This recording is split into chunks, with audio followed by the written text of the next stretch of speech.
미국 그 펜실베니아 주 랜캐스터의 아미시 마을이라는 곳이 있습니다. 아미시 마을.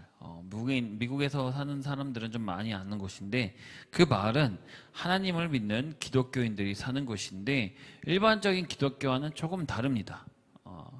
그 마을은 현대 문명을 받아들이지 않고 전통을 고수하고 전기를 거의 쓰지 않고 말 이끄는 마차를 타고 다니고 그런 식으로 삶을 살면서 기독교의 신앙을 실천하는 삶을 사람들이고, 간소한 생활과 전통적인 가치관을 중시하고 세상과는 분리된 삶을 통해 하나님과의 관계를 깊이 있게 유지하려는 삶을 살아가는 사람들이에요. 그래서 보시면 옷도 다 옛날 옷들이고, 남자도 딱 이렇게 그 모자를 탁 쓰고 수염 딱 기르고 정장을 입고 다니고 이럽니다.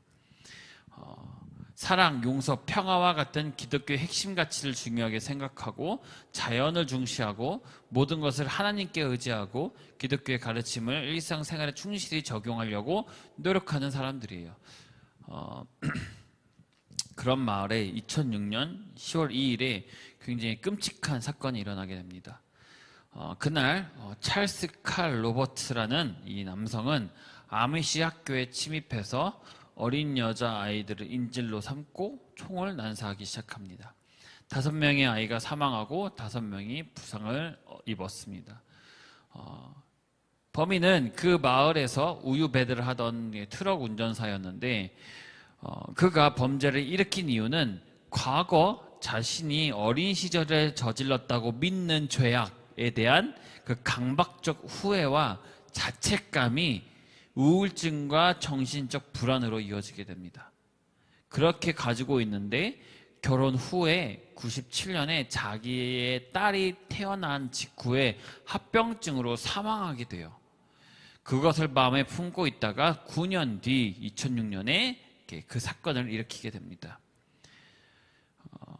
딸의 죽음과 자신의 고통을 하나님의 벌이나 저주라고 생각을 했고 사건을 저지르게 된 것이죠. 그러나 이 사건이 유명해진 데는 또 한 가지가 있습니다. 더 놀라운 일은 이 사건 후에 일어났다는 것이에요. 세상은 피해자 가족, 아미시 공동체의 반응에 큰 충격을 얻게 됩니다. 이제 피해자 가족들 모임들이 있잖아요. 그걸 이제 아미시 공동체라고 했는데, 범인의 장례식에 참여한 사람들의 반이 그 피해자 가족 아미시 마을 사람들이었고, 피해자들의 가족과 공동체는 로버츠의 가족을 용서하고 그들에게 기부금을 전달하게 됩니다. 그래서 범인의 아내와 세 자녀들을 위해 사용할 수 있도록 기부를 합니다. 그리고 그 가족이 사건 이후에 겪게 될 경제적이라던가 정서적 고통을 줄이고 그들에게도 사랑과 회복의 기회를 주자라는 뜻에서 이루어지게 되는 것입니다. 그래서 그 가족들을 초대해서 함께 저녁 식사를 나누고 그들의 고통을 함께 나누기 위해 노력했다고 하는 이야기입니다. 그래서 많이 유명해졌어요. 아미시 공동체의 반응은 전 세계에 큰 감명을 주었고 용서와 화해와 진정한 의미에서 그런 논의의 감동을 불러일으키게 됩니다. 그들의 행동은 비극적인 상황에서도 어떻게 사랑과 희망으로 답할 수 있는지를 보여주는 강력한 사례로 남아있다는 것이죠. 이것을 통해 우리에게 던져지는 질문이 생깁니다. 하나님의 사랑과 용서는 무엇인가? 사랑과 구원의 하나님을 만난 사람의 삶은 어떤 모습이어야 하는가? 하나님을 만난 사람은 그분의 사랑과 구원의 은혜를 깨닫고 그 사랑을 어떻게 실천해야 되는지에 대한 중요한 교훈을 얻게 됩니다. 오늘 스바냐 3장을 통해서 하나님의 심판과 구원의 메시지를 함께 나누고 하나님의 사랑을 받은 사람으로서 우리는 어떻게 살아가야 될지에 대해서 함께 묵상해보고자 합니다. 첫 번째로는 거룩하게 살아가는 것을 말합니다. 스바냐 선지자는 유다 백성에게 하나님의 심판을 경고합니다. 그들이 회개하고 거룩한 삶을 살아야 한다고 강조하고 있죠. 특히 3장 1절에서 7절까지 보시면 하나님은 유다 백성의 죄악을 지적하고 그들이 하나님께로 돌아가기를 원합니다. 이 말씀은 오늘날 우리에게도 여전히 유효한 것입니다. 우리가 하나님과의 관계를 바로 세우고 거룩하게 살아가야 한다는 그 명령은 변함없는 진리인 것이거든요. 스바냐 3장 5절에 보시면 여호와는 의로우시니 매일 그의 의를 행하나니.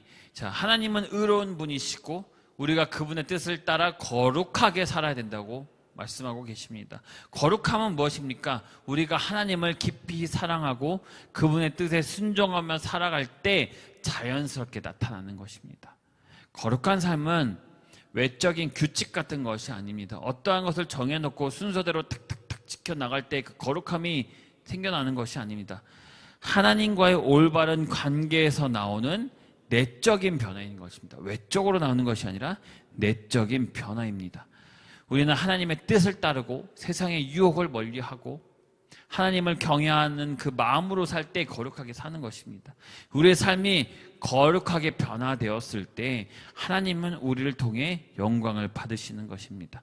거룩함은 우리가 하나님의 뜻을 실천하고 그분을 닮아가는 삶이에요. 두 번째로는 구원의 기쁨을 노래하며 살아가는 것입니다. 자, 3장 14절에 보시면 하나님은 이스라엘 백성에게 구원의 기쁨을 노래하며 살아가라 라고 명령하고 계세요. 여기에 보시면 히브리어로 라난이라는 단어가 사용되고 있는데요. 이 단어는 기뻐하며 노래하다 라는 의미입니다. 구원의 기쁨을 표현하는 단어예요. 기쁨에 대한 반응, 큰 목소리로 노래하는 것. 스바냐 3장 14절에 보시면요, 시온에 따라 기뻐하며 소리칠지어다. 이스라엘아 즐거워하며 기뻐할지어다. 예루살렘 따라 마음을 다하여 기뻐하며 즐거워할지어다. 그죠? 하나님은 구원의 기쁨을 소리 높여 찬양하고 기쁨으로 하나님을 경배하는 삶을 살아가기를 원하시거든요. 이 구절에서 기쁨은요, 단순히 우리가 감정적 기쁨이 반응이 아닙니다. 그냥 단순히 탁 와서 기뻐 이런 감정적 반응이 아니라요, 하나님께서 주신 구원의 선물에 대한 깊은 감사와 찬양의 표현이라는 것이에요. 그냥 단순한 일반적인 내가 좋아하는 거 선물을 받았다 이런 기쁨이 아니라요, 하나님께서 주신 그 구원에 대한 그 선물. 하나님은 우리가 구원의 기쁨을 누리고 그 기쁨을 세상에 전하면서 살아가기를 원하십니다. 우리는 구원의 기쁨을 매일 삶 속에서 노래하고 크게 외치고 큰 목소리로 노래하고 하나님을 찬양하면서 살아가는 것입니다. 예수 그리스도를 통해 주어진 구원의 은혜는 우리의 삶을 변화시키게 되어 있고 그 구원의 기쁨은 우리가 살아가는 매 순간마다 드러나야 되는 것입니다. 마지막으로 세 번째는 하나님의 약속을 믿으면서 살아가는 것입니다. 하나님의 약속은 어떤 것입니까? 인간의 약속과는 다르죠. 절대 변하지 않고 변함이 없고 무조건 이루어지게 되어 있는 것이 하나님의 약속입니다. 스바냐 3장 8절에 보시면 그의 약속을 확실히 지킬 것이다 라고 얘기하고 있습니다. 하나님의 심판의 날이 오더라도요,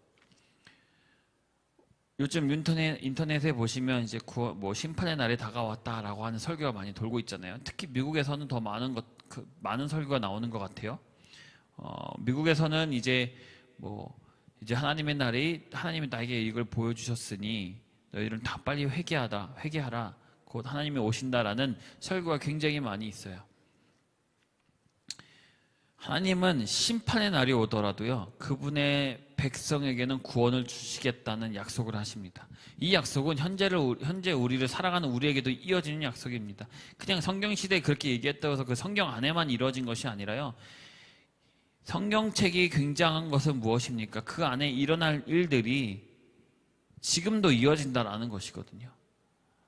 이 약속은 그때 했던 약속이 그때만 이루어진 것이 아니라요, 하나님의 심판의 날에 오는 그 날까지도 지켜지는 것이에요. 우리가 하나님을 신뢰하고 그분의 약속을 믿을 때 우리는 어떠한 어려움과 그 도전 속에서도 확신을 가지고 살아가는 것입니다. 스바냐 3장 8절에 여호와의 말씀에 너희는 내가 일어나서 민족을 모아 왕국들을 모아 내 진노와 분노를 쏟아내리니. 자, 하나님은 세상의 모든 민족과 왕국을 심판할 것이라고 얘기하고 있죠. 그러나 그분의 약속은 하나님의 백성에게는 구원이 주어진다는 것입니다. 여러분은 하나님의 백성이십니까? 하나님은 우리를 언제나 보호하신다고 하셨고 구원하시겠다고 약속하셨습니다. 이 약속을 믿고 우리는 하나님께서 이루어지실 구원의 계획을 확신하며 살아가는 것입니다. 그래야 살아갈 수 있는 것이거든요. 하나님은 약속을 믿고 살아가는 삶은 당연하게도 두려움 또한 없을 것이고 믿음으로 나아가는 삶이 되는 것입니다. 우리가 믿는 하나님은 신실한 분이시고 약속을 반드시 이루어지시는 분이시고 하나님은 주신 약속을 붙잡고 우리는 그 소망과 확신 가운데 살아가야 되는 것입니다. 결론입니다.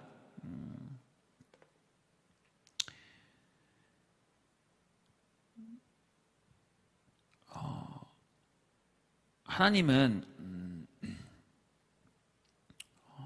우리에게 세상과 구별된 삶, 그의 뜻을 따르는 삶을 살도록 부르십니다.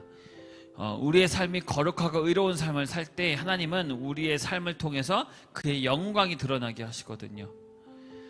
하나님이 주신 구원의 은혜는 단순히 과거의 사건에 그치는 것이 아닙니다. 아까도 말씀드렸죠. 그 성경이 일어났다고 해서 그때 당시에만 일어나는 것이 아니라 현재도 이어지는 사건이라고요. 현재 우리의 삶에 깊은 기쁨과 소망을 주는 선물입니다. 우리가 구원의 기쁨을 소리 높여 찬양하고 그 기쁨을 삶의 모든 순간에 표현을 할 때 하나님은 우리를 통해서 세상에 그의 사랑과 은혜를 증거하시는 것입니다.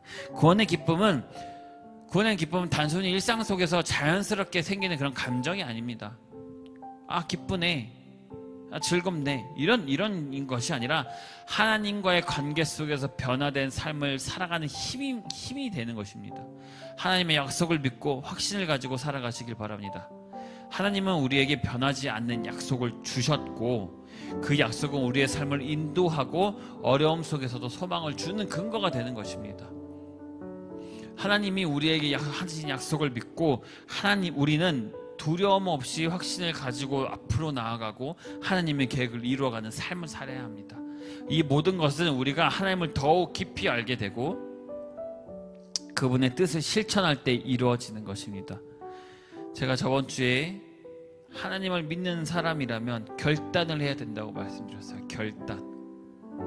결단 없이는요 신앙생활을 이어갈 수가 없습니다. 절대 신앙생활이 이어질 수가 없어요. 끊어지게 되어 있습니다. 우리가 결단하고 하나님의 거룩한 부르심에 응답하고 구원의 기쁨을 누리고 그의 약속을 믿고 살아가며 하나님께 영광 돌리는 삶을 살아가시길 바랍니다. 그렇게 살아갈 때 그렇게 구원의 기쁨을 누리고 그의 약속을 믿고 살아가고 하나님의 거룩한 그 부르심에 응답하며 그런 삶을 살아갈 때 우리의 삶은 하나님의 사랑을 세상에 보여주는 빛이 되는 것입니다. 하나님께서 우리에게 주신 거룩함과 구원의 기쁨을 세상에 증거하며 그분의 뜻을 이루어가는 삶을 살아가는 여러분이 되시기를 축복합니다. 아멘. 우리 다 같이 기도하겠습니다.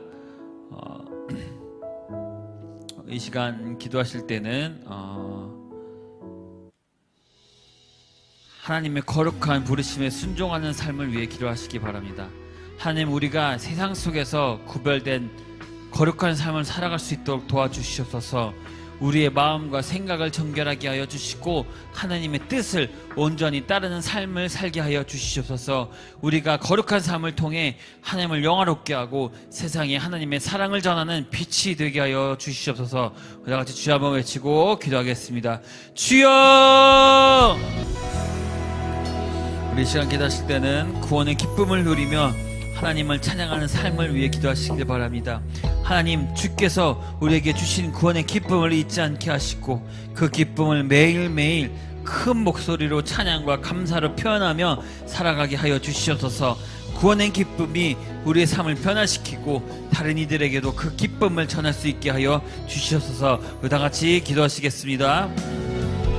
이제는 우리 주 예수 그리스도의 은혜와 하나님 아버지의 거룩하신 사랑과 살아계시고 지금도 함께 하시고 사명을 감당할 수 있도록 성령의 기름 부으심으로 인도하시는 성령님의 그 크신 은혜와 사랑이 오늘 우리가 주님의 말씀을 깊이 새기고 그 말씀에 순종하며 거룩한 삶을 살아가며 구원의 기쁨을 누리고 하나님의 신실한 약속을 믿고 확신하는 삶을 결단하는 우리 모든 성도와 교회 위에 지금부터 영원토록 함께 있을지어다.